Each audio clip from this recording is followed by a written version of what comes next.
That was Cooder's solo from Lipstick Sunset, and it's a great solo for both beginners and people who have been playing slide for much longer.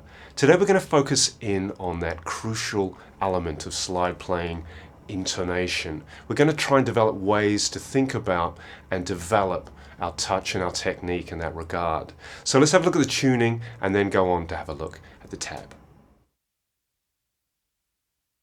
So we're going to be tuned to open D today. So D, A, D, F sharp, A, and D. Though as you probably noticed, you're only going to be playing the first and second string. So tune up the A and the D and you're good to go. So the solo begins on the 7th fret of the first string. And we play the note twice before sliding up to 12 on the same string. So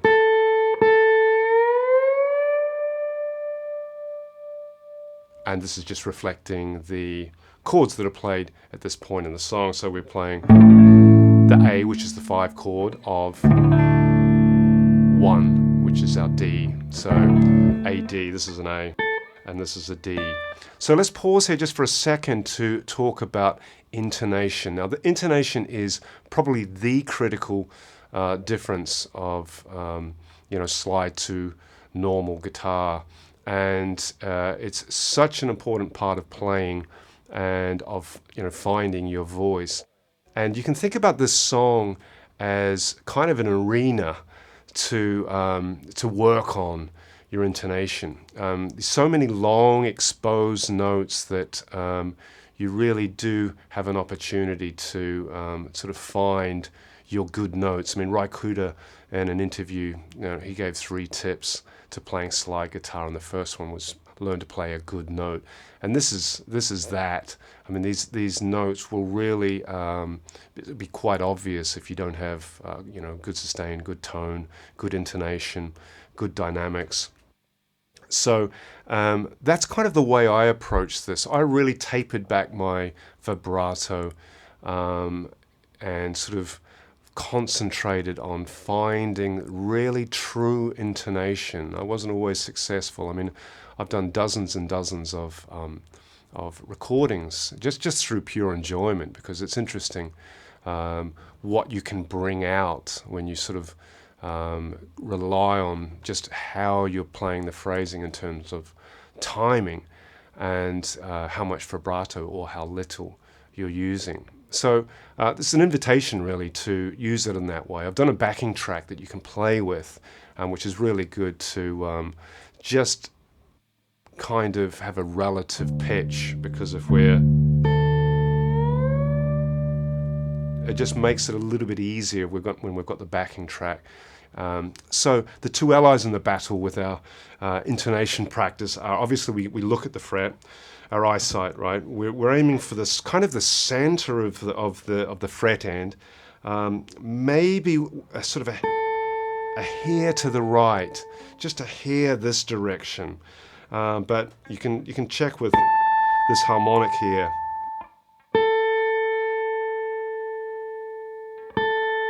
Yes, it's kind of just slightly on the right there, but not too much. And then this one, that one's about bang on the middle, but sometimes it is slightly on the right. That's why we have to use the second ally, which is our ears. We actually have to listen. And the good thing about this track is that a lot of these long, generous slides give you the chance to make micro adjustments as you approach the note. For example, this first part. You see the way I'm just edging in there right at the end? And it's kind of almost like a fail-safe method, but you just keep on pushing until it sounds bang on. I mean, we don't have a reference tone here, but you can,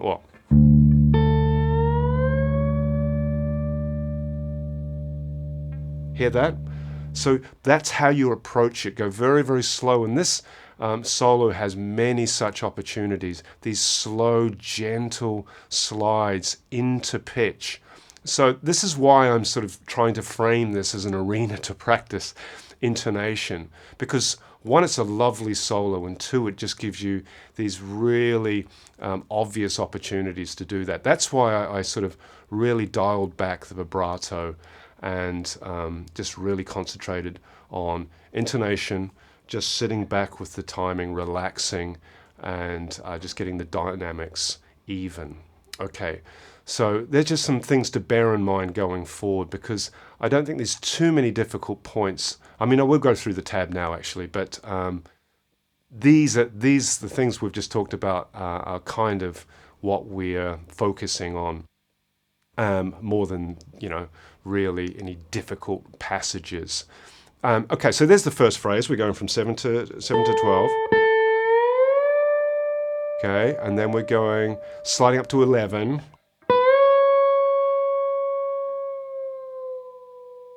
Again, when we're going back, so I'm finding this note here, right? We're going back to, and I slow down as I approach the fret end, just so I can really nail that. And also there's different flavors of how you approach notes, right? And this is going to be very individual to you. You may have a different kind of vibe and a different feeling, and also probably a different tone as well, different guitars. But the musicality will come out in your playing when you think about these things, because they're just so foundational. There's our first phrase, and this note here obviously is the 3 of the, we're gone to G in the song, right? And then we're going back to 5. We're going to play the notes again before we go to 1. So I'm going to be sliding again. All great solos have tons of repetition, as you know. There we are. That was fast. You can go slower.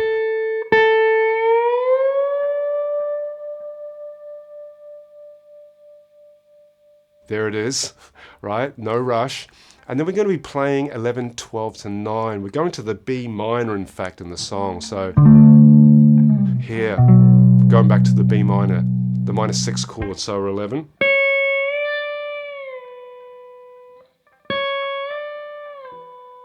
Right, I'm going to be hooking my thumb there behind just for a bit of extra stability.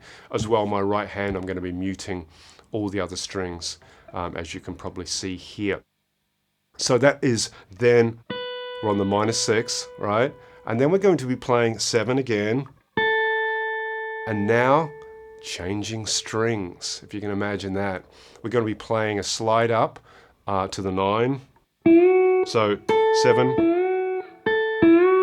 And you can see here as I play that with my 3rd finger here, I'm going to be muting it. Here. Yeah. And as I do that, I'm going to be striking the string here as I mute that. So this is the old classic that you'll be practicing. Just as you mute one, you strike the other. And you can do that obviously with all your fingers. If you've got a different arrangement, that's fine as well. So here,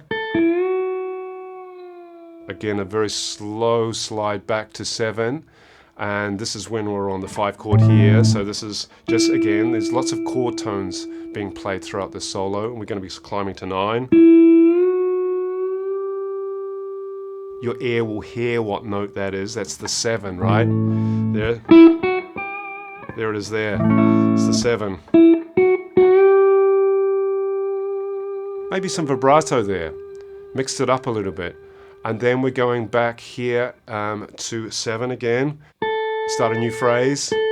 And now we do this majestic climb to 16. When you listen to the record, it's like, when will he stop and how high is he going to go? It's kind of soaring. The soaring, and we're in F sharp minor. Now, so if we're down here, it would be, we're going to F sharp minor before B, before going to E, the 2nd chord here. But so we're on 16, we just slide it. Again, you take your time, you slow down as you're approaching the note so you can get the intonation bang on. Now you might want to introduce some vibrato there, because the sustain, if you don't have too much dirt on your sound, you're probably losing sustain. So that's why I would probably dig in a little bit.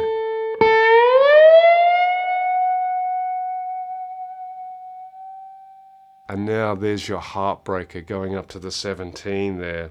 And we play that just with the gentlest sound because we don't have much. We're not striking the string again, but then we play 17 to 16. And then we're going to be playing 14. So this is kind of the emotional heart of the solo, you might say, when it's going from D to F sharp to B minor to E. And an interesting point to notice here is, even though it has the kind of the emotional impact of the solo, it's by far the quietest notes that he plays. So that's kind of something to take on board. Sometimes, yeah, I think there's a quote about something in space. I don't know.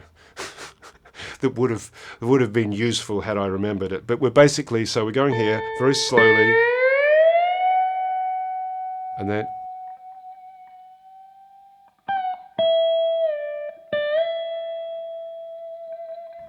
then I put on some vibrato there because I'm playing very quietly and I lose my sustain. If not, then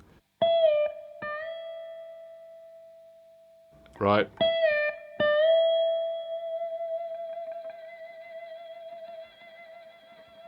So that's one place, one little spot to add some vibrato if you like, of course.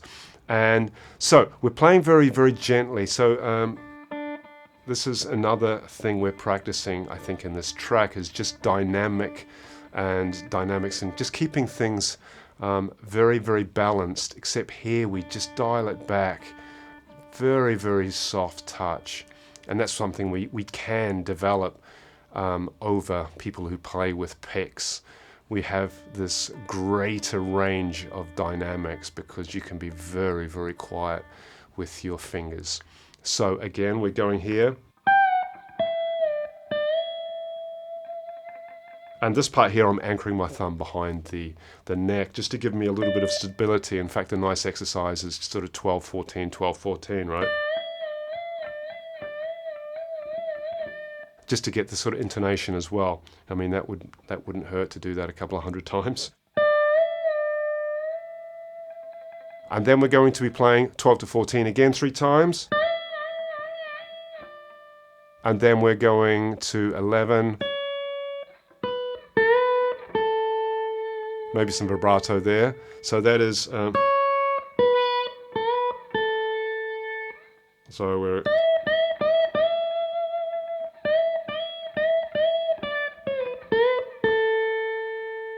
where are we there? 7 and then 4. See, there's a bit of a problem with that note. Again, that was slide position there, looking at the music.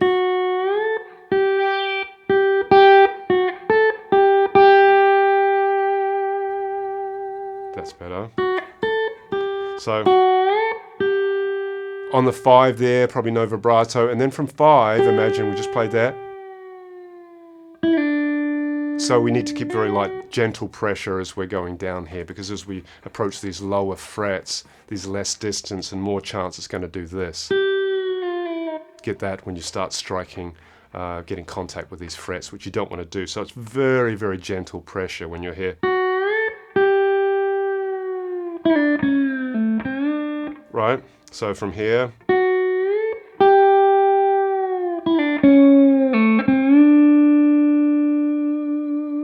And that is the solo. It's a lovely solo. I must have played it about 80 times, recorded about 80 times, I kid you not, just for the joy. And just exploring, I think I started off playing it quite like...